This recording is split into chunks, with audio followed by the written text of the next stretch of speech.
we go.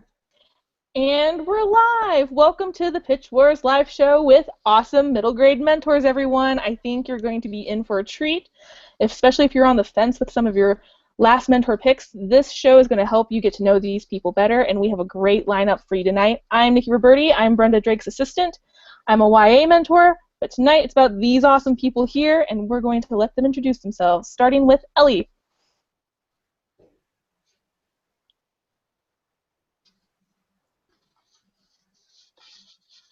Uh-oh.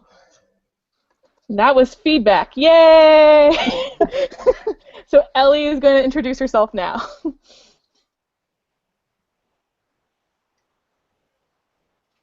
Can you all hear Ellie, or is it just me?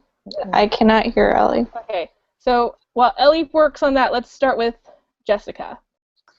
Hi everybody, my name is Jessica Vitalis. I'm super excited to be back for my second year as a Pitch Wars mentor. I am represented by Saba Solomon at Talcott Notch.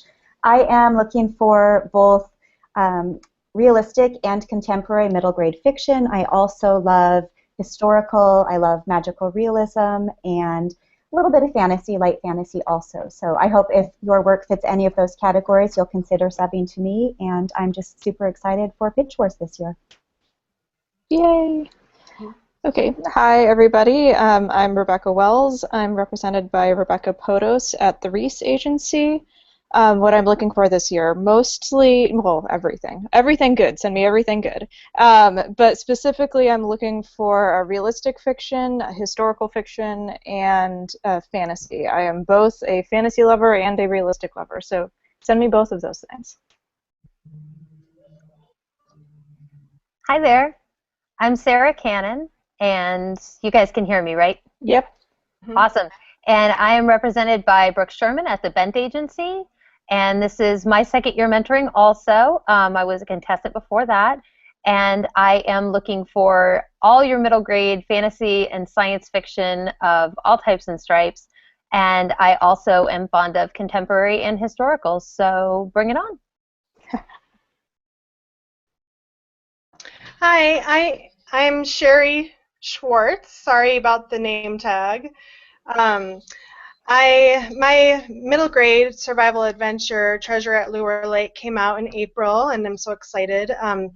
And I'm representing middle grade, as everyone is here. I'm mostly interested in contemporary historical fiction, a little bit of magical realism, but most importantly would be just a kind of a quick-paced book, some exciting adventures, what I'm looking for. Hi, I'm Trisha Clayson, and this is also my first year mentoring. I'm co-mentoring with Laura Chauvin. My debut is coming out in October this year, The Haunted House Project. Laura and I are really looking at contemporary middle grade pretty much exclusively, maybe with some touch of magical realism in there as well.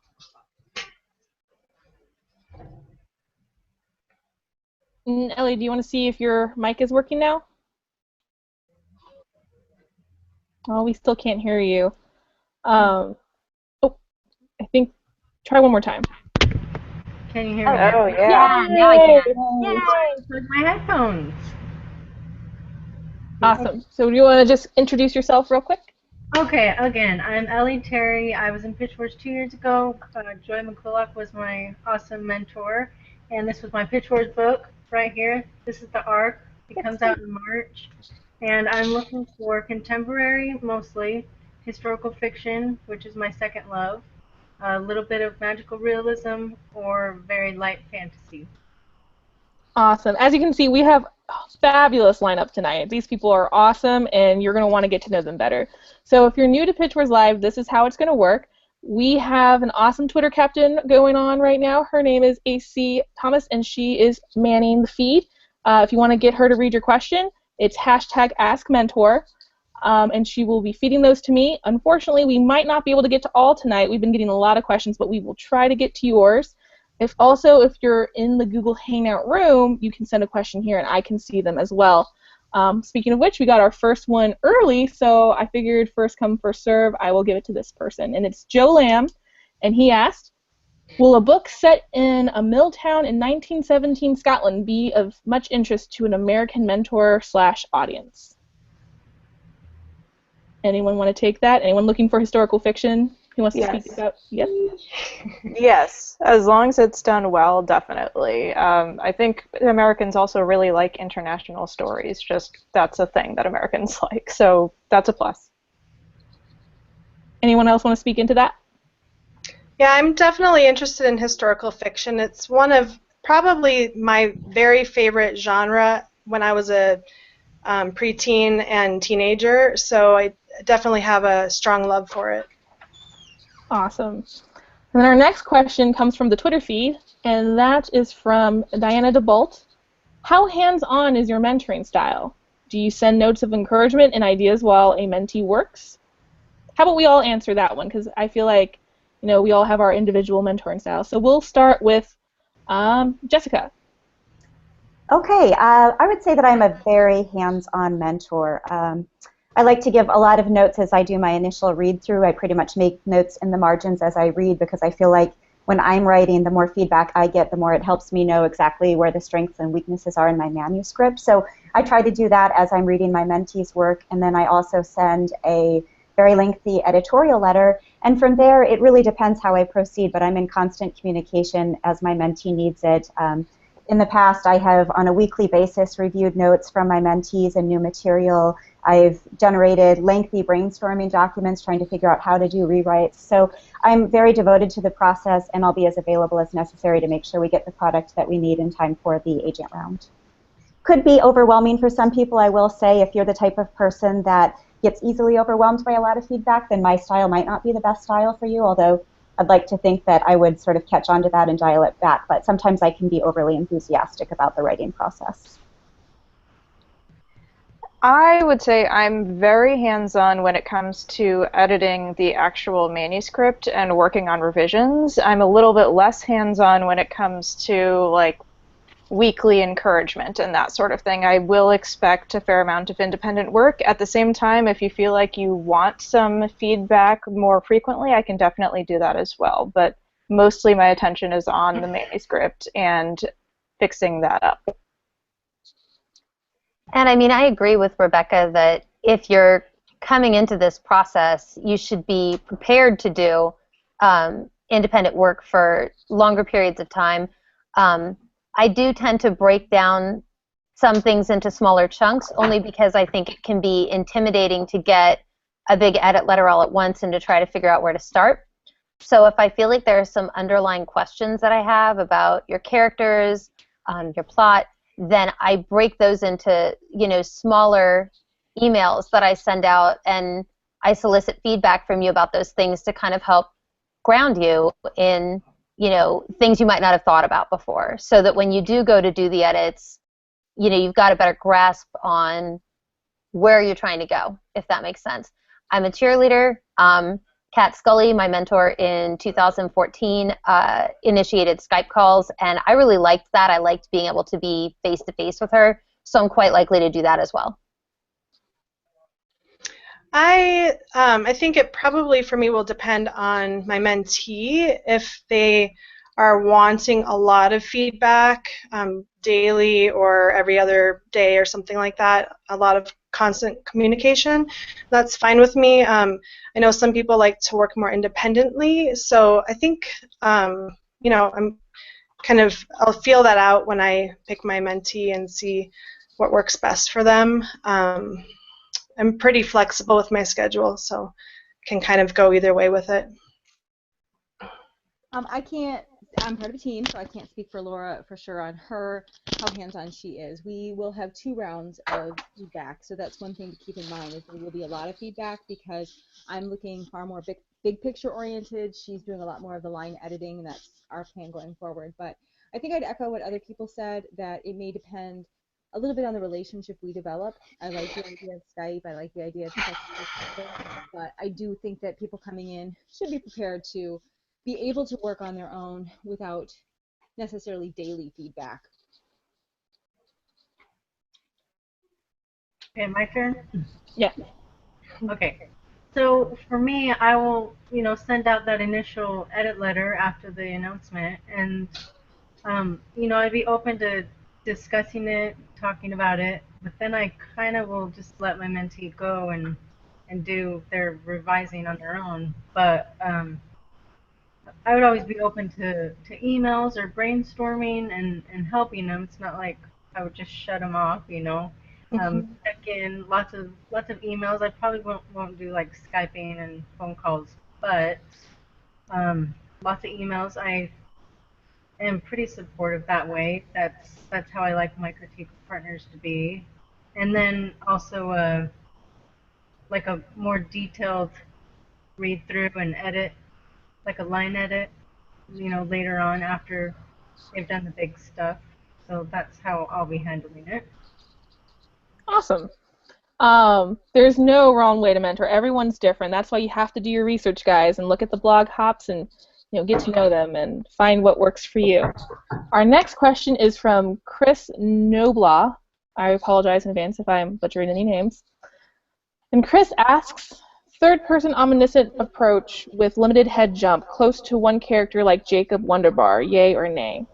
And I do hear some feedback now in the audio, so we might want to switch to muting ourselves and then unmuting when we talk, unfortunately.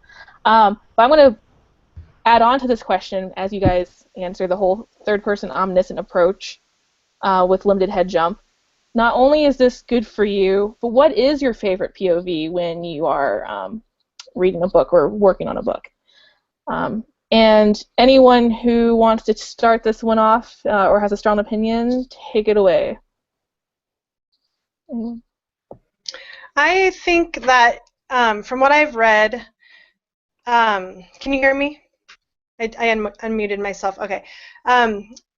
I think that it can be very, very hard to do omniscient really well. So if it was omniscient, then I would be looking closely at that to make sure that this is either something that's being done well or that it's something I can help to make it more smooth. I personally do not care what POV style I read. I'm open to anything, even second. So, and as long as it's done well, or if that is the issue that we need to work on, that's fine. Anyone else have a strong opinion either way, or it really wants third-person omniscient? Nope. Okay, so hope that answers your question, Chris. Our next one is from L.E. Little, and the question is, it's a query question. Mention all main characters, or do that in the synopsis? I would say mention like the primary main character, maybe two. Obviously, there are going to be more important characters in your book other than one or two, but generally speaking, try to get to the very, very heart in the query, and then the synopsis will have everything else. Awesome. And Sarah, did you want to answer that too? I agree completely, and I guess I would just say that two of the biggest pitfalls that I see in queries are either name soup or world building soup. And that can make it really difficult for someone to understand what your story's about. They might even infer from that you have trouble focusing in on your plot. The meat of the query should really be under 250 words, not counting your bio, your intro. So you really want to keep that succinct and very clean and focused on the stakes for the main character. No, that's great advice. Something that I learned a lot. I had character soup a long time ago too, because I had a core group of friends in this book, but there was one main character, and so what I had gotten from my mentor when I was a 2014 mentee was she had me describe who the friends were, and so it was like, oh, the hothead with great hair and the slacker chick who wants to get revenge and the little sister, like you don't need to say like Freeble Beeble 3 the Third, which is actually a name from my book. That's why you want to avoid that. Anyone else want to speak about query and character names? I think go for it. I thought that was brilliantly said, but I think it's really easy for us to think all of our characters are so important, and that's why we think that somebody needs all of that, but keep in mind that to sell the story, we don't need to know every character at this stage. They're important, doesn't mean we won't come to love them in the story later. Yeah, and I'll just jump in and add a few pieces since we're talking about queries. I think it's really, can you guys hear me okay? I think that it's really important not to go to the opposite extreme, which would be to just focus only on the plot. So sometimes people only talk about the characters or they only talk about the plot. And you really want to make sure that you introduce the character in a compelling way, give us a sense of the plot and the problem, and give us a sense of the stakes without focusing too strongly on any one area. Awesome. Thanks, guys. Now, this is an interesting question. It's from Safia Kathami. I apologize in advance. I was in speech therapy for 5 years for many of those letters. When revising your manuscript, do you oscillate between, hey, not bad, and this sucks, burn it with fire feels? If so, any coping advice? I think this should be fun because we all have different ways of coping. So how about we start it off and we'll all answer this one. We'll start with Trisha. I think this comes up somewhere in the list in terms of revision, so I may repeat this later on. I can't read my own work for about 6 months after I write it. I have to distance myself completely. In fact, everything that I've ever queried, I didn't read it for 6 to 9 months before I went into revision. And then I'm detached enough to be able to find the value in it or to find what really does not work. Because if I try to read it right away, I hate it all. As I'm writing it, I think I can't believe I am putting these words on paper. Nobody will ever want to read them.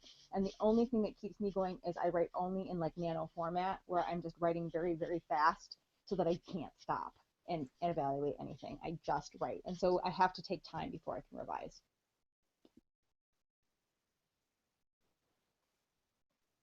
Ellie, your turn. Sorry, I had to unmute.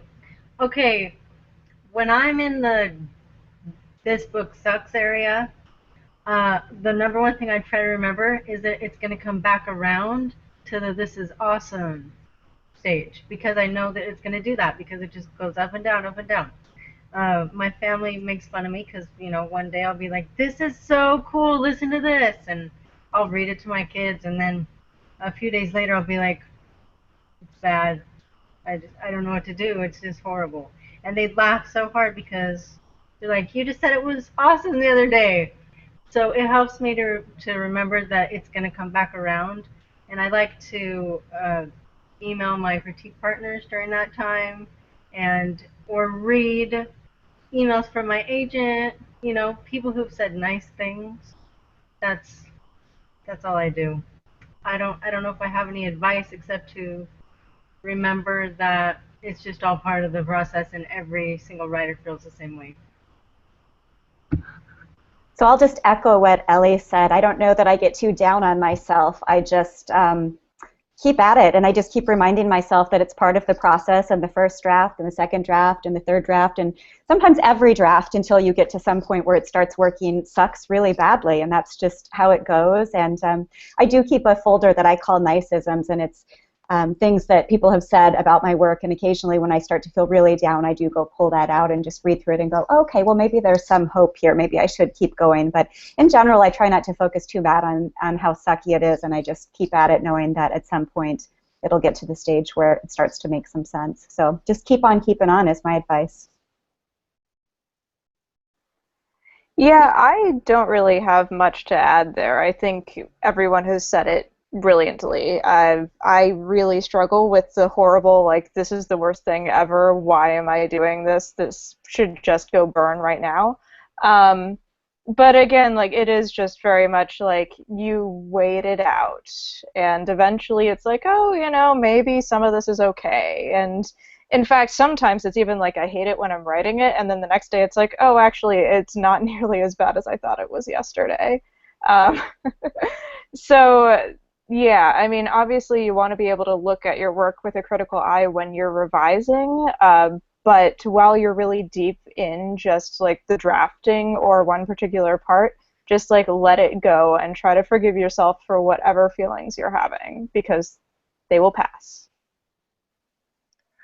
The only thing that I have that I would really add to that is that the initial questioner was talking about how, you know, there are parts that you love and there are parts that you hate. I really try hard to, well, I cling, frankly, to the parts that I love. but I find that they can be really useful because I can look at them and say, okay, why do I love that part right there? How can I use that as a model to shine up some of these parts that I'm not as happy about? And especially in middle grade where voice is so important, that comes into play for me. When I find a passage I really love, it's usually because voice is working there, and that can then serve as a template for me so that I can, you know, make sure the voice is coming through that clearly in the rest of the work. I'm actually going through this right now with one of my picture books, and totally in the it sucks phase. And but I think for me, one thing that usually, or two things usually work for me. One is going on a long walk or bike ride and just kind of clearing my head. And the other one is just connecting with my critique partners who believe in me and I believe in them, and we just, you know, try to encourage each other and keep on going. And if you believe in your story and those good parts like everybody's talking about, then just cling to that and keep writing and keep going, and you'll get there. Awesome. Thanks, guys. I really think this is one of the beauties of Pitch Wars things, too, because it's when you do oscillate between those two extremes while you're writing, that's why you need your writer friends. And I don't know about you guys, but I have never gotten more writer friends in my life than when I joined Pitch Wars. So if you are considering entering, just, you know, even if you don't get in, make friends with people on the Twitter feed because they can be your critique partners and your beta readers and your support system. And I do think it's worthwhile to note at the last middle grade live chat that we had a couple days ago, actually everyone, majority said eat cupcakes as part of this answer. So I would say eat chocolate, but cupcakes work, I guess. I'm pretty sure Ben & Jerry's gets a personal dedication to my book, because without that, I don't think my book would have been written. So, yeah, great advice, guys. Now, here's another great question. You guys are asking great questions. If you're just chiming in now, follow along on #AskMentor. Shoot your question in over there, and we will try to ask it live. We're going to all answer this question, too, because it is that fabulous. It's from Kirk Craft at KA Craft on Twitter, and Kirk asked, what one mentoring superpower do you possess that will enable your mentee to rock the competition? Let's start with Ellie.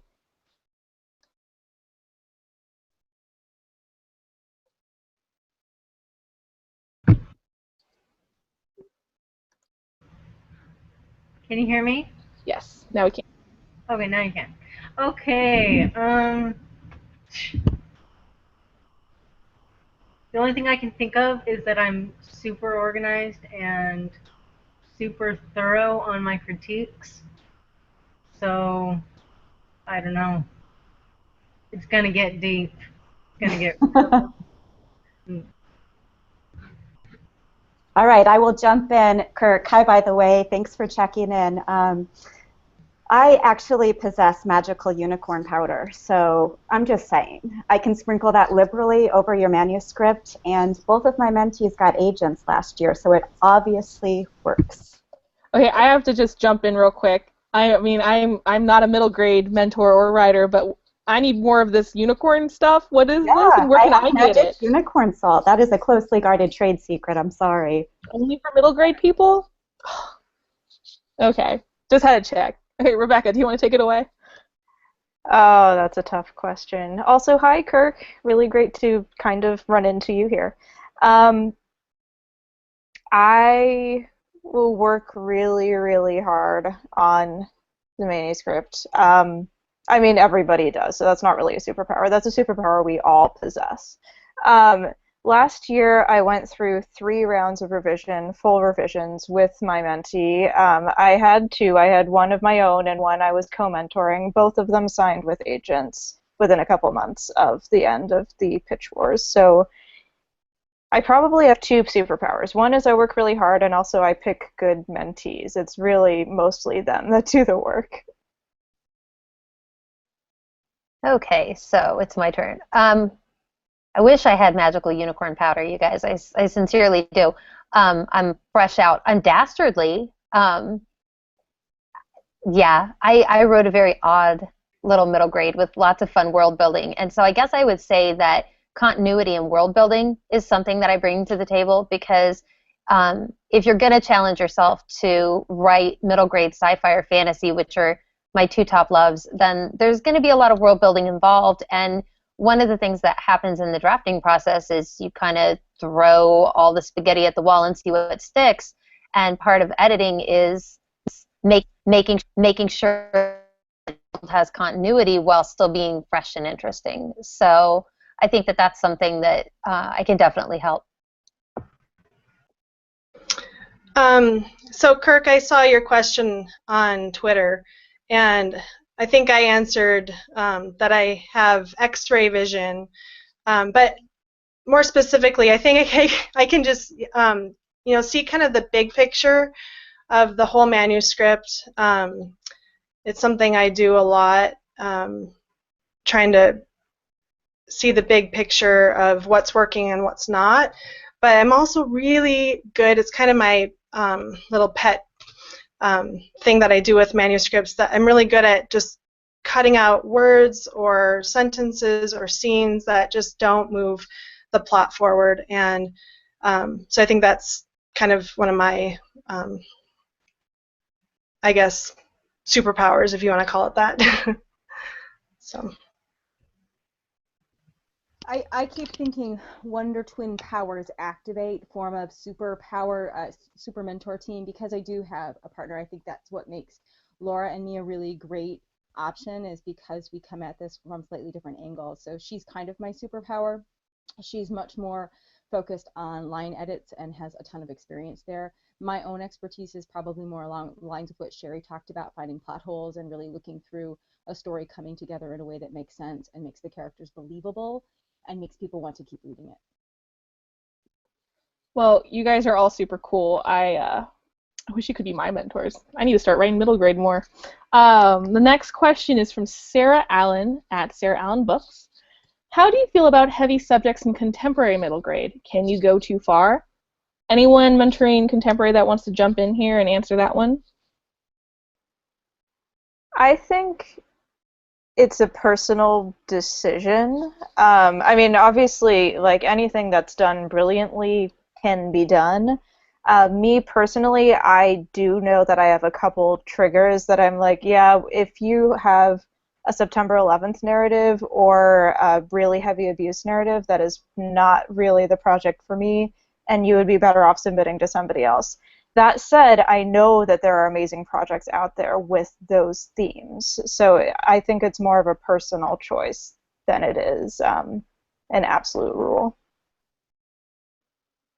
I think Laura and I both answered this somewhere on Twitter before, but I'll just kind of echo that again, that heavy is fine. It still has to feel middle grade, and so as long as it is consistent with the voice of that character and how they would be dealing with that issue, heavy works.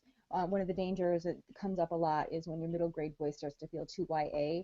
I think then it will be too heavy. Jessica, did you want to add to that? I saw that you gave me the bat signal. Thanks. I'm definitely interested in books that have heavier narratives. I like light narratives, but if you have a book that has a heavy narrative, as long as it's handled in an age-appropriate way, meaning it's not going to be too much for the reader, then I'm very interested in seeing it. Awesome. Thanks, guys. And I'm going to ask you one of my questions now, because I know everyone's dying to know. When, August 3rd comes, thank goodness it's not October, that would be forever from now, and you get your submissions, what is the most important thing you look for in the query and in the first chapter? What is going to catch your eye? And anyone can jump in here if you want to answer. Are we all? I'll go first. Okay, good. Awesome. Go for it. For me, the most important thing is the character and the voice. It just has to jump off the page. It has to be a character that I want to spend time with. In addition to the character, I'm also looking for emotional resonance, and I don't care if you make me laugh or if you make me cry or both, but I really want to feel something in those opening pages. So including the stakes in the query, and then just voice, voice, voice, voice, voice, voice, voice for me. I totally agree. you know, you can learn all aspects of writing, from voice to plotting to conflict, etc. But, you know, I have to say that I think voice is one of the hardest ones to teach and to fix in a short time span. So I feel much more confident about like really connecting with a very strong voice and being able to fix maybe a slightly teetery plot than I would picking up something that has a really great premise but not as strong of a voice. But you can learn all of those things. You totally can be learned. I agree that voice is absolutely vital in middle grade. That said, immerse me. Not just in voice, but especially in the case of fantasy and sci-fi, immerse me in the world. If I look at opening pages and I see a lot of telling and not a lot of showing, I'm going to question how pervasive that issue is through the work and whether we have enough time to correct that problem. The one exception that I can think of is that if you had a third-person narrator whose voice was very fundamental to the plot, say in the case of a book like Hook's Revenge by Heidi Schultz, the narrator is just so foundational to the story right there that you can get away with a little bit of telling, and it really works because the voice is what sucks you into the story. But for the most part, I want to be immersed in the world from the beginning, and the details that come up should be fueling the plot. I think I have very little to add. I think all of that is stuff that would make me look at it twice. I'm also looking for something that when I read the query that for me, it happens when my eyebrows raise up and I'm like, ooh, something that just kind of catches my interest that is different or unique, has a hook that maybe I haven't heard of before, or a different perspective. Maybe it's because the character is from a different country that I don't know about, or has a certain diversity that I'm not as familiar with. And so those kind of things just kind of pique my interest, and I would definitely pay attention to something like that.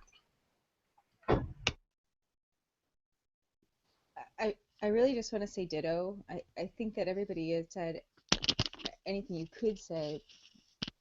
Part of the issue is that we all want an easy answer for how can I make my query connect, and some of it really is just a magical connection that when we read we go, oh wow, I like that, and I can't give you advice for that necessarily, except just to write your query from the same heart you wrote your story.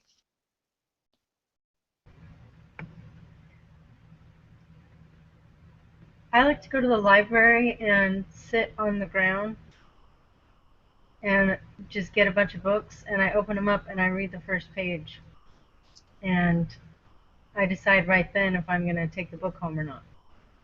And if it's got a good hook, if I say I want to get to know this character right here, then I take the book home. And I don't read a whole lot of the ones I take home, I'll admit. I take a big stack, but I don't read them all because I don't know. I don't know if it's my attention span or just life's too short not to read good books or what, but... And then I continue on. If I get to chapter 2 and I'm still not invested in this character's life and what they want, then I stop reading. So same thing that I'll be looking for when I, read opening pages. Am I excited about that character? Do I want to get to know him? Do I want to go to page 2? Probably just what everyone said. There's got to be voice there, and we've kind of got to care about who your character is. Awesome. Speaking of Ellie, since you're right there, Okay. it is halfway through the show.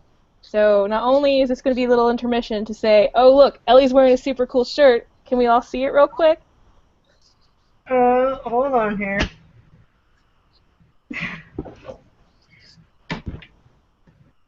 Woo! Pitchfork swag. If, in case you're not aware, Pitch Wars, for the first time ever, has swag this year. We teamed up with Writer's Life Apparel. There are mugs, there are shirts, and there's different styles, and new ones are coming out August 3rd. 30% of the proceeds go towards supporting the Pitch Wars community, which, as you might have seen, we're getting donations this year because we're trying to keep Pitch Wars going and, just amp up this awesome community. So if you haven't already, go check out Writer's Life Apparel. I'm in love with my mug. And there's another one someone had on the other show. Mine's just the logo. There's one that's like mentors going into battle for you. There's really cool stuff out there. So go check it out.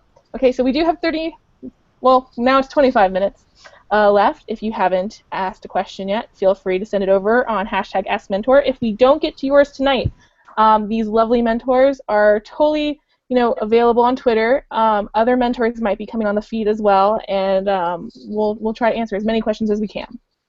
The next one is from Melissa Michelle, and she asked, if your main character is middle grade, but the following book they are a few years older, young adult age, is that too difficult for publishing? Does anyone have an answer on that? That's tough. Yeah, that is tough. Because in bookstores, usually you're going to have a middle grade section, which is roughly ages 8 to 12, and then a YA section, which is 12 and up. And it's hard to sort of bridge that gap. On the other hand, I think there are a couple series coming out that are sort of fall in the more tween area that have been really successful. Like Anna Staniszewski all of her books are great, and they're very tweeny. So I think there is kind of a market for that age range, but I'm not sure about like going from one to the next. I think it would be a little tough. Ellie? So one thing that I think is really interesting about this question is that when we all plot our first book, we tend to plot a series, or when we're plotting, something that's really exciting to us, we tend to plot a series. But first, we have to sell the first book. And a lot of emblematic examples, like Harry Potter, for example, of series where you start with this upper middle grade kid, and then he's a high school age kid. In order to ever get to a point where a decision had to get made as to how those books were going to be marketed, and were they going to be marketed to middle grade, or were they going to be marketed to young adult, the first book had to sell. So I guess that's what I would say, is that, it's important to be able to look critically at how you're going to place that first manuscript, as opposed to, what do I do if I publish 3 books or 5 books, or if that makes sense. Yeah, I was just going to say, kind of along those same lines, focus on the first book, get it sold. My guess is that, this is just my personal guess, the publisher would then keep that second book in middle grade as well. You can have protagonists even age 14 in middle grade, I've seen. So that's what I think would happen. Yeah, that's my answer. Awesome, that's so interesting. I feel like I just learned something new, because I was like, I know about Harry Potter, but I don't really know. That's a really interesting question. Good job, guys. Next one is from Raina Zinn. Thoughts on unlikable, flawed characters, for example, Greg Heffley in middle grade, especially those that might set a bad example for kids. What do you guys think about characters that might not be so savory in middle grade? So I'll jump in and answer this one. I've been going back and forth with a critique partner over the last week or so. He's working on a character that's not very likable, and so we've been digging deep on this. And I think the key really is to make sure that there's some way that your audience can connect with that character. So the character might be unlikable, but they have to sense that there's hope for this character or promise for this character, that there's some level of hope or potential there, I guess. Or if that doesn't work, I think it can also work to set up the circumstances such that the surroundings for your character are so horrible that your audience will naturally be very empathetic for that character. So, for example, I heard Cheryl Klein talk once about part of the reason Harry Potter is so brilliant isn't that we met Harry right away, because we didn't. It was that the Dursleys were so awful that by definition, the minute we hear about Harry, we already love him and root for him because we're anti-Dursleys. So I think there's 2 different ways that you can look at difficult characters and build empathy, but the most important thing is there has to be something there for the audience to connect to. Otherwise, they're not going to stick with it, because who wants to read a book about a kid who's just mean because? Anyone else with thoughts on this? I'll just say I have 4 boys, and they, over the years, have loved, characters like Greg Heffley and Captain Underpants and different things like that, where, they're a little controversial to some people, but the kids just eat it up, and I totally agree with what Jessica said, that if you can make us care about the character, make us root for them, make us love them, make us, feel sorry for them somehow, then we're much more apt to buy into the story. Well, and on the subject of flaws, all our characters should be flawed. Like, the flaws are where the interesting stuff happens. And they shouldn't necessarily know that they're flawed, because it can be really interesting to, write from the perspective of a character who's positive that they're 100% right, but the reader knows, they're really not. They're maybe putting a foot wrong there. So I love a flawed character, and honestly, if you're writing any kind of middle grade adventure fiction and your characters aren't doing something that you would never let real children do, then you might actually be doing something wrong. So that's a great litmus test. I love that. This next question, I'm going to have you all answer it, though. If it doesn't apply, you can just let us know. Heather Harris Brady on Twitter asks, what's the biggest mistake you made on your query or queries before you hit on the one? Let's start with Rebecca. Okay, unmuting. I think, I was pretty immersed in the industry before I decided to query. So I think my queries were pretty well written and followed the correct formula and all that. I think my biggest issue the first time that I queried was that I queried too soon, before spending enough time revising my manuscript and setting it down and coming back to it. Yeah, that was my big problem. The second time that I went out, so that book never went anywhere. It's still in a hole. Maybe I'll go back to it. Probably not. But the second time I went out, I was definitely ready and got attention very quickly. But I think it wasn't so much a big difference in the query itself as it was having prepared to query better the second time around. So I just tweeted a link actually to a post that I wrote about the impossibility of writing queries and how bad I was at it when I first started doing it. So I can keep my answer relatively short and just say that my main problem was that my query was revealing flaws in my plotting, and that was why I had such a hard time writing a query in the first place. And I tended to write my queries much sooner with later manuscripts because I found them such a useful tool in determining whether my plot arc was as tight and as easy to explain as I wanted it to be. Yeah, I definitely queried too early, and also learned what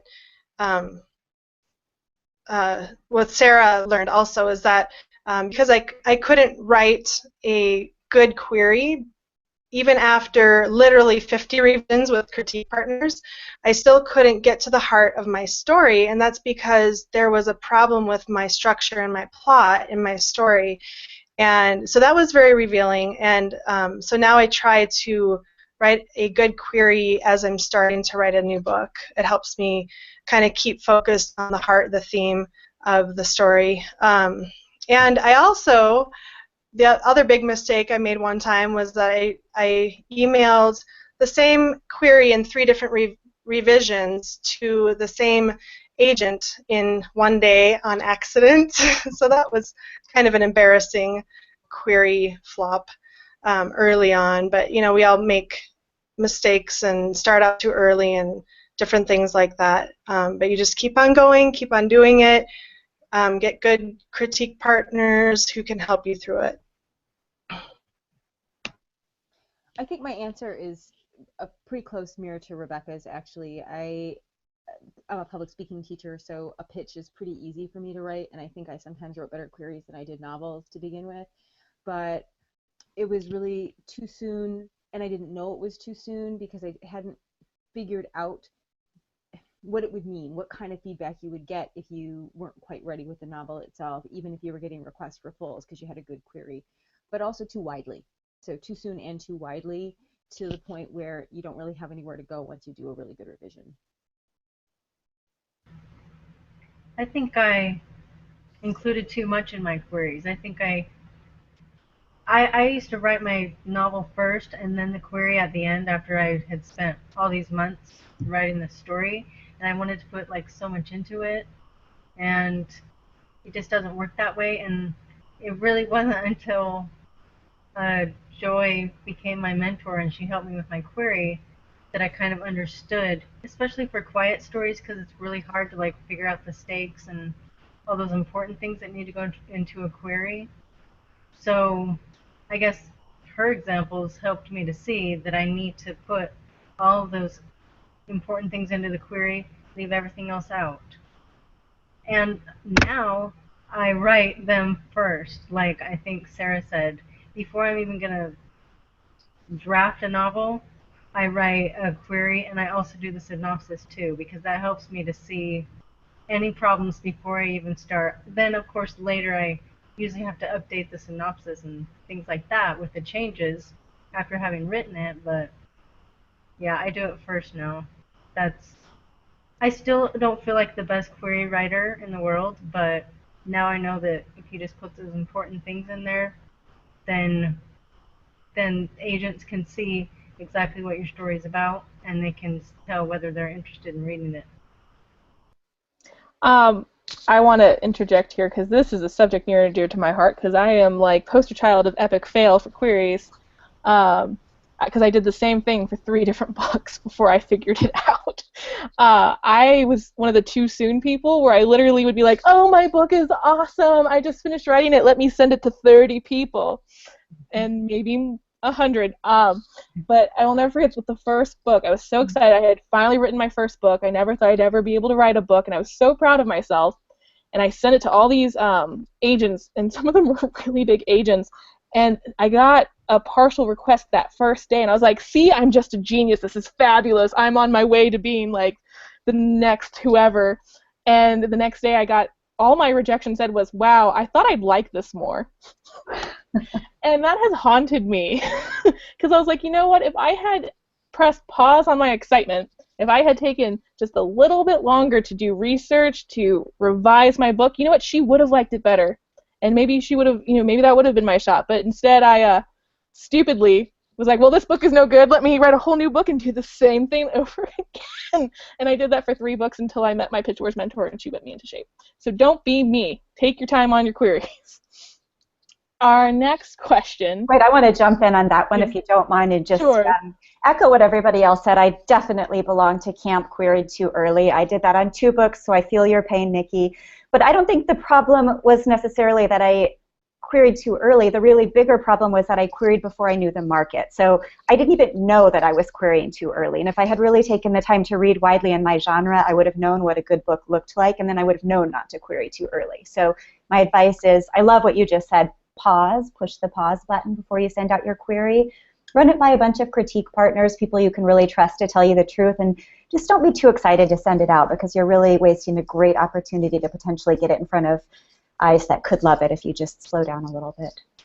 I love what you're saying about, just continually learning about your craft. Really, being an author is so much more than just writing the book. You really need to immerse yourself, and that's why Pitch Wars is so great too, is because you're continually learning from all these great people, and you're learning from other people at the same stage as you, people a step ahead, a few steps ahead, and it's just a great community to really absorb the knowledge. Because if it wasn't for Pitch Wars, I would still be being stupid on the internet. Our next person is Nicole Elizabeth P., and she asks, with historical middle grade, how much should query explain about period? For example, 10 days before Challenger launch? Is that good enough, or should we give exact dates? 10 days before Challenger launch is perfectly fine. As long as it's identifiable, if I'm like, oh, I don't know anything about this, but I'm curious, as long as I can Google that for myself without, in like one Google search, totally fine. Yeah, just agree. Awesome. Anyone else have any strong feelings about dates in historical? Nope. Okay, so I think we have time for one last Twitter question. Let me look real quick. Oh, from Christy McGill. Literary, commercial, or a magical blend of both in middle grade? What do mentors like, and what do agents/publishers like? Anyone want to speak into magical blends of middle grade? Well, I guess I will jump in. I personally am looking for that magical blend of both. I want a really great premise and a hook, and I also want the writing to be beautiful or captivating or distinctive in some way. As far as what editors and agents like, I think that really just depends on the specific editor and agent and what they represent and what they publish. So that's really a matter of individual preference. Anyone else? I would say I probably fall a little bit more on the literary side, but I think everyone is looking for that like magical, like this is the most beautiful writing I've ever seen, plus that hook that everyone is going to have to read. Yeah. You know, for those who don't know, what is the difference between literary and commercial? Does anyone have a good rule of thumb definition they'd like to share with us? That's a really tough question to answer in middle grade. Over at the Winged Pen, we've actually been talking a lot about that behind the scenes and trying to come up with a blog post, and several of us have reached out to our agents to get an answer, and the consensus is sort of that in middle grade, it really doesn't matter that much. There's not as a distinctive category as there is in YA, and certainly not as much as there is in adult, because you don't ever hear an 11-year-old going, you know, I only read literary novels, or I only read commercial novels. I mean, they really don't care. So write the best book you can write, and write it in the way that makes sense for the story you're trying to tell. I like that. You know, I love that. That's a great answer. Okay, so we have time for one last question, which I'm going to be selfish and ask my question that I've been asking all the wonderful mentors who've come onto Pitch Wars Live. And don't worry, if you have a question floating around on the hashtag AskMentor, people will still answer because Twitter is magical like that. So our last question of the night is, what is your #1 piece of advice for writers trying to make it? Ellie, would you like to start us off? You're still muted.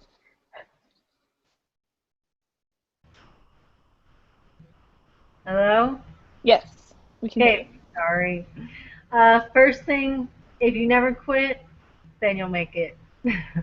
I queried for 11 years before I got an agent, so I'm in the camp of don't ever quit ever. Also, what's the question? What's your advice? Yeah, what is your #1 piece of advice for writers trying to make it? Okay, so besides that, it's just keep getting better, going to conferences, taking classes, and the best thing is write, because you can read a book about basketball, and I don't know if you become a better basketball player than by actually practicing basketball. So there you go. I would echo what Ellie says. I think absolutely don't give up. Write, and even more important, perhaps read widely. Study the authors that you admire. You can type out chapters of your favorite books or paragraphs from your favorite books and really analyze what the writer did and what's working and why it works so well. And as I'm doing that, I think about what choices I would have made, and that helps me discover why they're published and how to get a step closer toward capturing that elusive publishing deal. Just keep on keeping on. Yeah, pretty much the same thing. So much of publishing is in perseverance.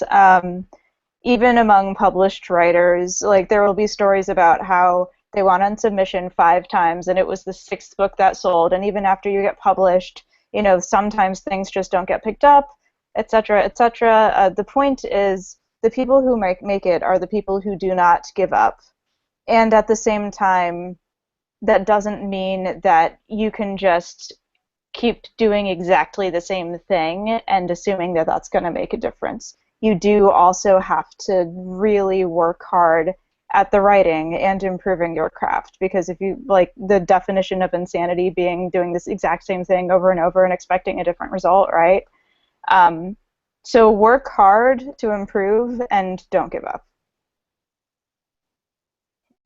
So I'm going to look at this from a little bit of a different angle because I really agree with everything that's already been said. But I just got back from a writers conference, Midwest Writers at Ball State. You should all go. And there was a really common theme in writing advice there, which was to participate in the writing community in a kind, friendly way and be generous with your time. Because those networking connections really matter. You stand to learn a lot from other writers. Everyone that participates in Pitch Wars is volunteering, and they're doing it because we want to give back to a community that's been very warm and generous and supportive to us.